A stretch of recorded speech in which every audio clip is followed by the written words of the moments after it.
Hi there, it's Carl Irwin, the Common Magician. I've got something interesting to show you. I've got actually some coins, 4 silver dollars, and a mug. This is my bank, my little piggy bank. I can't afford a nice piggy bank, so I just use a mug. And I've got these coins here, and what they are silver dollars.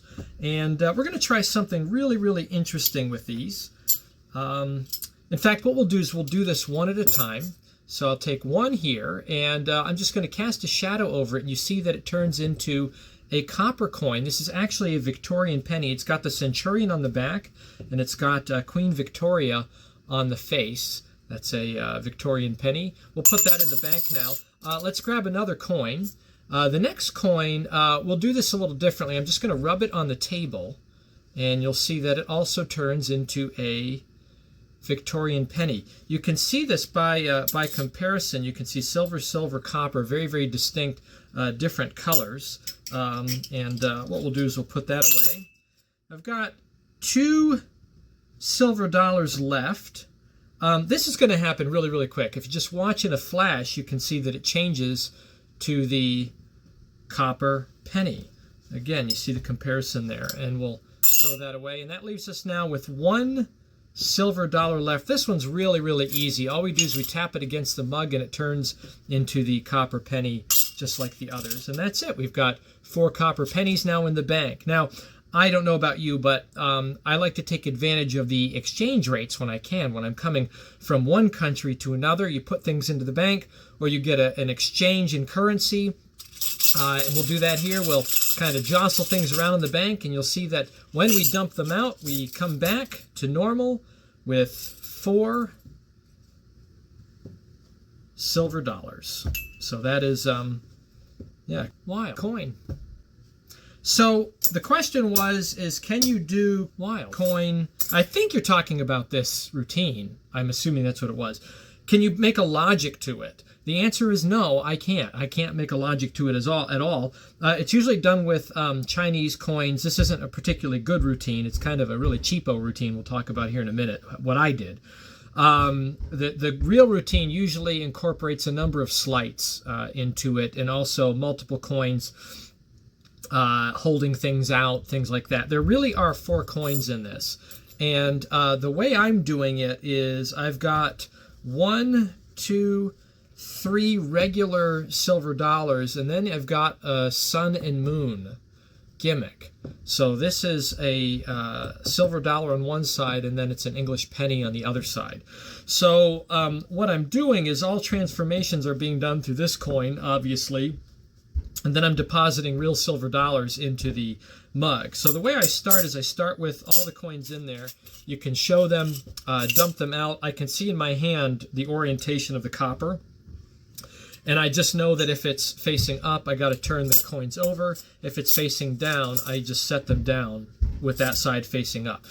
So this is my start. And I can actually tell the difference between them. There's a slight detail difference on the sun and moon coin. So what I do is I do this little subtlety where I turn the coins over. I'm turning over the real silver dollars, but the sun and moon gimmick, I lift up and then I tip back down again. And it's a pretty perfect illusion. It looks like you're turning everything over, but I know that this is my coin. Then I pick up the coins, I put them in my hand, and I'm sure to grab the gimmick coin last and put it here. And then I take that coin, I say I'm going to do one at a time. I'm going to turn the coins over, and I'm going to classic palm 1 coin out. And then, so I have a discrepancy of 2 coins here, but nobody's paying attention to that. They're looking over here.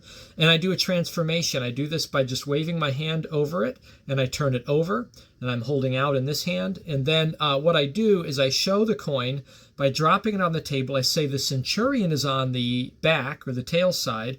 Then I do my false turnover, and I say, and Queen Victoria is on the head. Now, it's so dull, you can't really see in proximity, but it's a good lie. It looks like I've turned the coin over, and I've talked about both sides of it. I can now show the head. And then it's a simple false transfer. I false transfer over, and I drop a real silver dollar into the mug. The next thing that I do is I have the coin now in orientation where I pretend to pick up another coin. I show the coin over here, and then I do another transformation. This transformation I do by laying it down on the table, copper side up, give it a rub, it transforms, and then I can place it in this hand, and I can drop the other two on for comparison. Now I just toss all coins over to this hand and pretend to pick up two. And what I'm doing, not pretend I pick up two, but I'm picking up the copper gimmick and a regular coin, and I'm dropping a regular coin into the mug. That leaves me now with two silver dollars. One is the gimmick, one's a regular one over here. The next transformation I do by flipping the coin over in my hand and opening my hand back up again. It's a very quick flash. I show it, and then I can throw the other coin on top. Now I'm in a position where I can do a transfer of one coin, and the coin on top is going to be the silver dollar. I throw the silver dollar over to this hand. I drop that into the mug. By default, you assume that I threw in the copper coin because the silver dollar is left over here, but it is the gimmick. And then the last transformation I do by tapping it on the mug, I turn it over. There it is. And now I throw this one into the mug facing copper side up. And this mug is just big enough so that they stack whenever I tilt forward. And now you can see a stack of coins in shadow, and you can see the copper. And it looks like I've got 4 copper coins in there. Now I talk about exchange rates. It's the only logic I can find.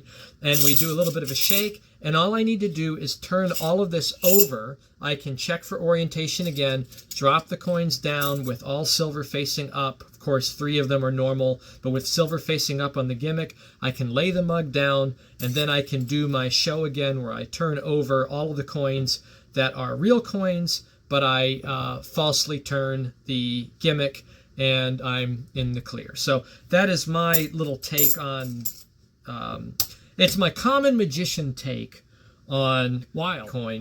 I think that's a Roth.